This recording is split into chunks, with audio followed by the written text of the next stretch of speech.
We have something fun and inspirational for you today. We've started doing a series of videos where we look at people's preps and try and help them figure out where they have holes. Well, today we're talking with Susan, and she is an amazing person. She lives in a mobile home park in Florida. She is retired but lives on a meager income, and her diet is very, very restrictive. So we thought, well, we'll get some inspiration and help her out, and it turns out she helped us out. You'll want to see this.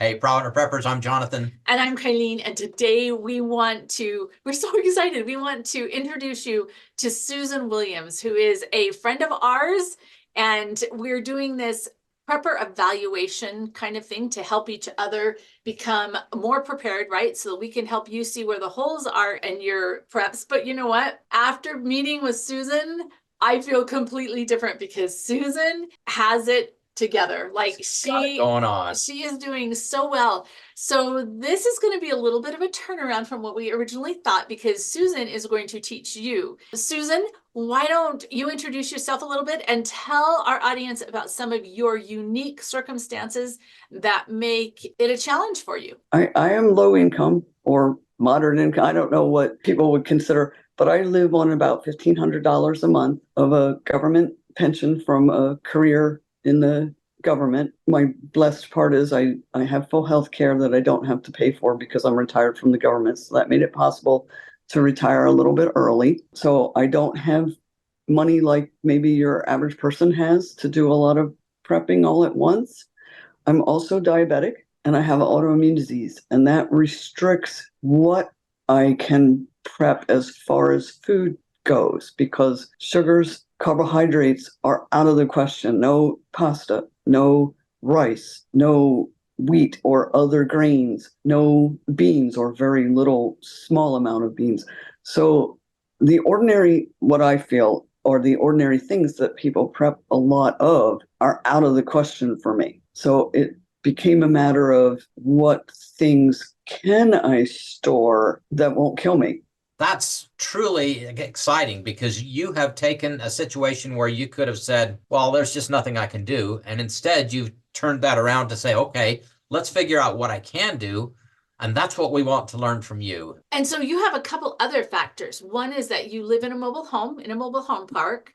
So storage space is very limited, and there are restrictions when it comes to things like gardening or anything like that. And so when you're first looking at this, you're like, oh, can I really do anything? And yet you've done a great job of figuring some of this out. So talk to us a little bit about your food storage and what you are doing to make sure that you can be fed. And I think you have while you are a single woman living alone, you actually have a few people living with you. For people? I have two little cats named Ozzy and Linus. They're the most amazing company.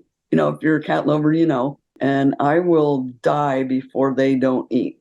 So prepping for them is equally important. I think one of the considerations here is Florida's hurricane territory, and I'm coastal.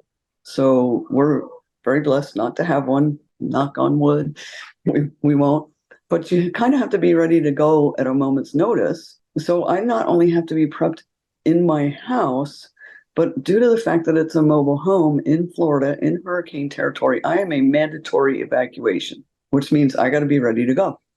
So in addition to prepping everything that's in my house, it's also in my van. It's duplicates, so that I can get out if I need to get out. And what I have in my van is everything I need to sleep or live in there. There are no back seats in the van. It started out as camping, so there's no back seats in the van. There's half of its bed and half of its gear. And I can, if needed, pick up my wallet, my phone, and the two cats and my medicine, and I can go at a moment's notice. And that was my whole point of having the back of my van fully prepped in addition to my house. You have really thought this through, because you've got everything you need to take care of your cats. And then you're also setting up some decoys in there. You've been thinking about security. Tell us just a little bit about that. So security is important to me.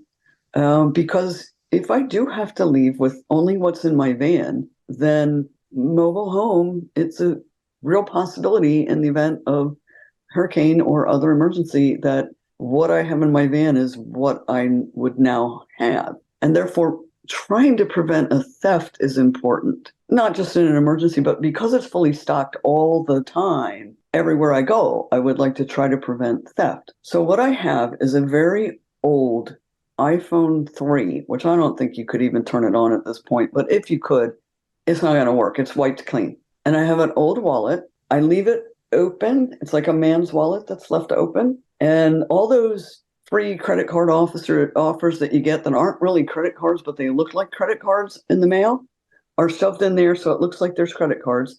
And then I have $2, two $1 bills that are sort of folded in a manner that makes it look like there's a lot of dollar bills in there, and they're visible. So on my bed in the back lays the phone and the wallet, in the hopes that if someone's breaking in as an opportunist, that it's a smash and grab, they're going to be like, I got the phone and the wallet, let's get out. Now, I have some friends that have even gone so far as to have a decoy laptop where they've taken a laptop, taken everything out of it, and put sand or other solid things in there to make it the right weight. And they put that in there on their bed also. So if I could find an old laptop in the trash, you better believe I'd have a decoy laptop in there too. But I call it the decoy wallet and phone in the hopes that break in, that's what you want, and go. Tell me now a little bit about the food, because your dietary restrictions are crazy. And I have a lot of dietary restrictions and it's hard, but they're nowhere near as intense as yours. So tell us what you're doing to make sure that you have food stocked. When I was first diagnosed with diabetes, my doctor said, well, there's the first food groups that you cannot have are sugar, such as cookies, cakes, sodas, and alcohol. I'm like, I don't care. I don't care about any of those things. And he says, in the second food group, and I'm like, no, I don't want to hear it. Just kill me now. Pasta, rice, bread. I forget the other thing. Pasta, Potatoes. rice, bread, potatoes. I'm like, you just named my 4 major food groups, which is probably why I became diabetic. But taking them out of the equation, because they're pretty good storage items. So the fact that they're going to kill me, I've been very strict about it. So I thought, well, what do I eat every day? I eat vegetables, protein, some of the low sugar fruits like berries, apples, nuts, cheeses. And I thought, okay, well, what's a kind of protein that will be transportable that I can shove in my van and leave it there until I rotate through the supply? Canned tuna. Can I live on canned tuna for a very long time? Probably. Do I want to? No, we need some variety. Nuts. I rotate through a lot of nuts, almonds, walnuts, pecans. I like all the nuts. I've been lucky that I like all of them. Peanuts are not a nut. They're a legume. They've got some sugary, starchy things. So peanuts aren't on the list, but the others are. Cans of green beans. If I need to, I can eat them cold, but I'm also a camper. So I've got a camp stove in the house. I've got a camp stove in the van. I've got charcoal in both places, just a small amount to get me started. I've been fortunate to be a camper throughout most of my life. So starting a fire with flint is inconvenient, but I can do it. Dried things. I don't have a dehydrator. There's pretty much at this point no possibility I can get a freeze dryer. But when things go on sale or as they come along, I can buy some dried apple slices with make sure they have no sugar. I'm a compulsive label reader. All of the things that you're talking about have a short shelf life. So you have to keep them rotated. Like you could probably get away with maybe a year on some of them, but you're in Florida too, so it's warm. And I know that you do a great job with your freezer. Like you keep a lot of things in your freezer. And I was kind of impressed with how you're prepared for a power outage, right? If a hurricane comes, so you don't lose all that. You want to tell them what you've done? I take large containers, the gallons of water, which I keep out on my carport area underneath my outdoor chairs. So I think right now there's 11 gallons of water under there.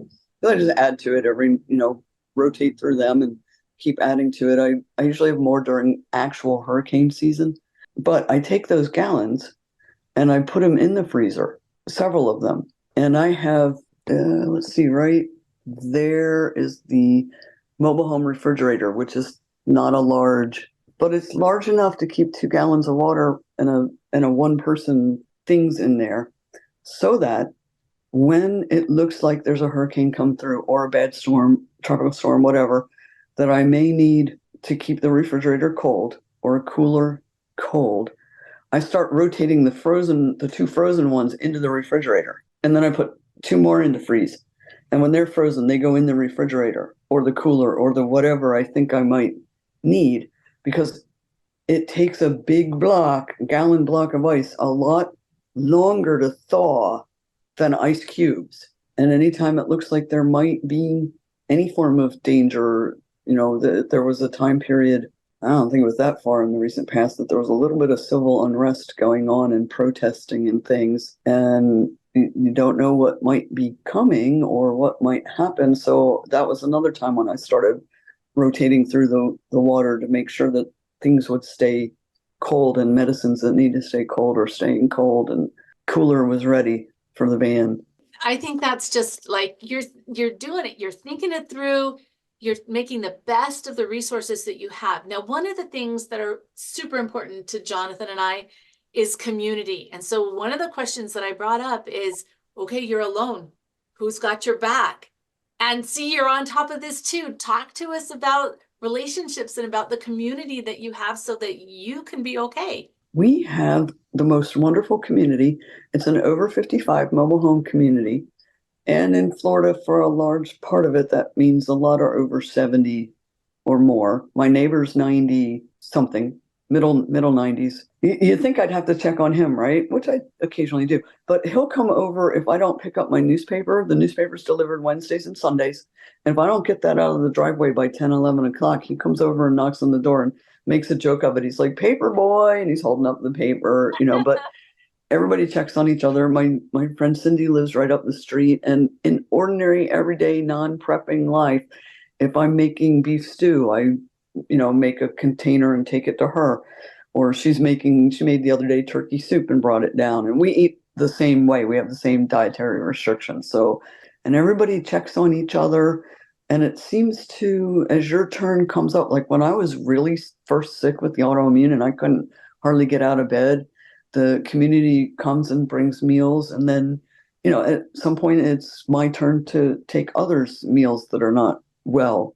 The other community I have is I like to do medieval living history, where we live as close as we can to what medieval people would do. It's not a Renaissance fair where you're observing, you're living it. And so a lot of the camping skills and primitive skills are really useful. So there were 21 of us ladies, and I say ladies because it is all ladies, who decided we were going to look in medieval manuscripts for an illumination, which is a painting in the manuscript, picture of medieval herbs or medicinal plants that existed, that we could prove existed. Victoria and Albert Museum in London has a wonderful online resource of manuscripts. So each of us picked a different medieval plant. I have 21 spearmint plants growing because I found mint in a medieval manuscript. But some are growing chamomile, or name a good medieval herb. In a couple months, we're going to get together with our little plants. Pardon me for leaving the frame, but I've got 21 of these going. In a few months, we're all going to take our plants and exchange them like a cookie exchange. So I will come back at that time with 21 different medieval herbs, medicinal or food herbs, with a complete garden set up. So community, I think, works in many ways. Different circumstances can lead you to having community and food supply and checking on people and not being alone for emergency. That is exactly how a community should work. Hopefully that's a lesson to all of us, to create that community. It blesses so many lives. When something big happens, wow, then you've got each other's back, right? Those relationships have already been built. You are so doing this right. And I wish I was in that herb group because I would have fun with that one. When times get hard, well, all the time it's important to have good skills, but you've got a couple of very unique skills that could be very beneficial during some type of a difficult extended situation. And the first has to do with your group. Tell us about making your own dress. I've been sewing for over 50 years, and I've sewn everything from underwear to wedding dresses and everything in between. I can sew on a machine, but because there were no machines in the Middle Ages, they have not yet been invented, I also hand sew, and I have all my life. In the event that some crisis occurs and there's no electric for an extended period of time, people are going to need repair or clothing, and I can make anything. That doesn't sound conceited, but I Oh, can. that sounds awesome. If you bring it to me, I can make it or I can repair it. It's 50 years of skills is what it is. It's not some vast unknown talent. It's 50 years of practice. So that's a tradable skill that I can easily use because people are going to need clothing, either new or repaired. The other skill I have is medieval soap making. It's modern soap making, but medieval soap making where you pour the water through the wood ash to get the lye to make the soap. I've actually done that with success. A lot of us have. People are going to need to stay clean too. Your animal fats or vegetable oils, whatever's available. Back then it was tallow or lard, and the lye that's made with wood ash. You're going to need cleaning supplies, and I can get you those too. I was listening to your video on the wheat that was very old, Uh-huh. and where you said, well, even if you don't eat wheat, this is tradable. You can trade this for eggs. And I thought, maybe I'll add in some things that other people can eat that are inexpensive, like rice or wheat, or because I'll need to trade for some things most likely. So I have skills, but maybe they won't need my skills right away, but they would need some rice or beans or pasta or whatever's that I can't eat, but I'll take the eggs. See, you have just really thought this through. Like, you're doing such a great job. One of the things I was thinking, though, I am a fan of freeze-dried food, but it's super expensive to buy. And I was thinking that there are some local libraries and extension offices that have freeze dryers that will let you take a turn. Oh boy, thank you. I didn't know. There are That's some. So wonderful. you might have to look a little bit hard, or within your group, just start mentioning, hey, do you know anybody that has a freeze dryer? Because all the time I will let people come. I will never let my freeze dryer leave. I don't let them touch the buttons, but if they bring me food, I will freeze dry it for them. And that's kind of like my contribution in helping them be able to have it at their house, which is better. So that's an option. One of the other things that I was thinking is, drying some of the food could be helpful for you. You don't have to have a dehydrator. You can do it. Like, we used to have what we called the dehydrator van because it was a broken van in our yard, and I used it as a dehydrator. Once I told him I was going to paint the windows black so it would work better, suddenly it got hauled away to like the kidney foundation. Even sometimes just putting the food in the window of like on a cookie sheet in the window there, sometimes that can work. For the most part, like, you have totally got this covered. I put the feeler out with some of your friends. Somebody's got to have a dehydrator or maybe even a vacuum sealer, because if you vacuum seal some of your nuts and your seeds, they will last longer. An oxygen absorber would do even better than a vacuum sealer, but then you're buying something all the time, right? I make granola out of nuts and seeds and some dried fruit without sugar, and that keeps in the freezer really well. But I do like the idea of being able to vacuum seal, or I like the idea of trying to find out if somebody's got a freeze dryer. Just kind of start putting that feeler out and see what you can do. You're doing fantastic. Like, on a limited budget, we're talking about, you're already expanding your the things you grow with all these herbs that you can put on pots or in pots on the porch and stuff. You're nailing it. You're nailing it, Susan. I have you to thank for that, because I listen to your videos and then it gives me ideas. It gives me things to think about of how can I make this work for me. One of the things I do want to tell maybe your listeners is medicines. I have found that when you know your medicine is due to refill, if you go on the very first day that it qualifies for a refill, mine is 2 weeks ahead of when you're going to run out. If you go on the very first day, well, now I have 2 weeks extra. Well, now that's going to flip over the next time, and you're going to have 2 weeks extra, and 2 weeks extra, and 2 weeks extra. And 26 refills from now, I have a year ahead. It takes a while to get there, but go on the very first day that you possibly can get them refilled and continue to do that. And you will end up with a good supply of emergency medicines, which I rotate through. I do have a full year now, having worked on it for considerable length of time. So, if anybody's medicine reliant like me, I have multiples, sadly. So let's talk a little bit about your insulin, because insulin needs to be kept cool. So talk to us about your plan for that, because that was pretty smart. That was pretty brilliant.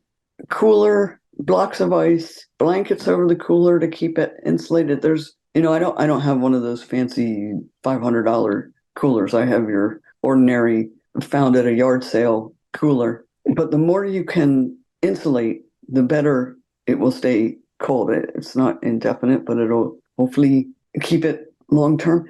The other thing is in the network of friends things. I do have a friend that lives about 2 hours from me who is not on the same grid as me. So by sharing each other's freezer things, medicine things, storing it 2 hours away, not the most convenient, but maybe life-saving should it ever be necessary. And you have a place to go. There's a group of 4 of us. One is Fort Myers, one is over towards Orlando, the other one is 2 hours north of me, and then there's me. And we sort of form a circle. I'm Tampa Bay.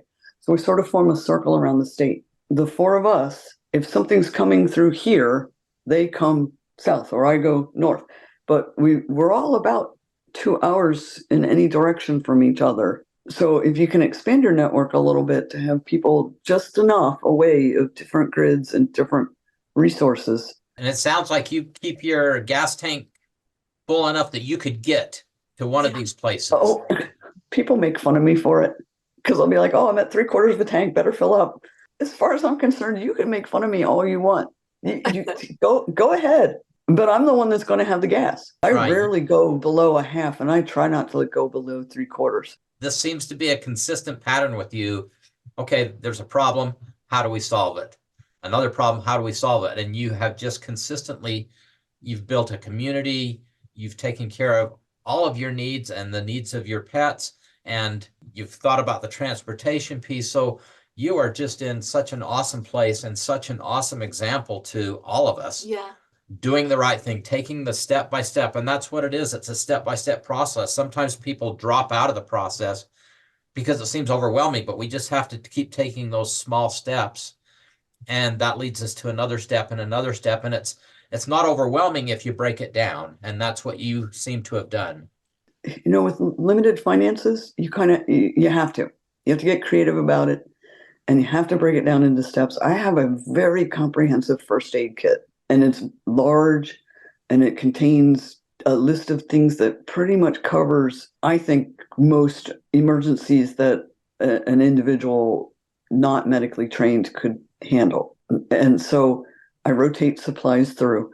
But a lot of the stuff like accumulating medicine, getting such a large and comprehensive first aid kit, getting a pantry full of supplies, I do not have the means to go out and hand over a credit card and do it. I don't buy, at the beginning of hurricane season, 11 gallons of water in one shot.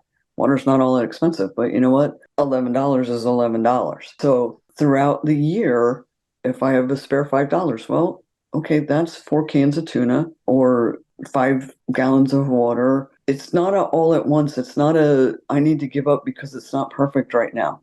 It doesn't have to be perfect, and it's probably never even, I'm going to guess if I asked people who are as comprehensively prepared as you are, as if you thought everything was perfect and you didn't need to do anything else, you'd say, no. So yeah, no. when you have very limited resources, Florida's got a lot of estate sales, garage or yard sales.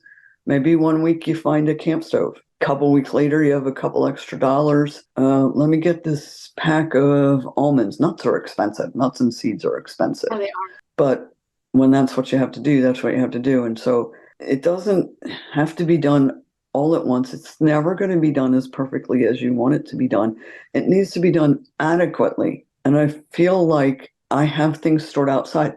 Well, if a hurricane comes, it's all going to have to come inside. That's fine. If I need to walk through little paths in the house, okay, then that's what I have to do for the duration. if I need to run out of this house because some emergency has occurred, and I pick up Ozzy and Linus in their crates, we go in the van with my purse, my phone, and my medicines with my full tank of gas that everybody makes fun of me for. That's okay. We'll get out. And what's in my van may be what I have to live on for a very long time. And is it going to be perfect to sleep in my van? No, but I picked up a minus 20-degree sleeping bag, which is actually really nice, for a few dollars. There's enough tuna and dried fruits and cans of green beans and camp stove and some silverware and an old cast iron pan from a yard sale that I cleaned up. Don't give up. Just don't. It might take a while. So what? If you have a cast iron pan today that you didn't have last week, well, you've got one more thing that you didn't have the week before. It's taken years and years to get here, and with your help and guidance, one little thing at a time. So I can't do freeze-dried food. Okay, let's figure out what can I trade, or what else can I keep in cans? What's the next best alternative till I can? Maybe I never can. That's what I have to say about people giving up. Don't. Little tiny little things can make such a big difference. If you've got an extra dollar or two a week, it's all right. You'll get there. I'm here to tell you, you'll get there. That is truly inspirational. Yeah, thank you so much, Susan. This has been inspiring and educational, and I am just truly grateful. So for the question of the day today, we want to poll our audience. What ideas do you have for Susan? Because we weren't able to help her much, but there's so many of you that are in similar circumstances. What have you done that can help promote some thought and action for others in similar situations? Comment below, and thanks for being part of the solution.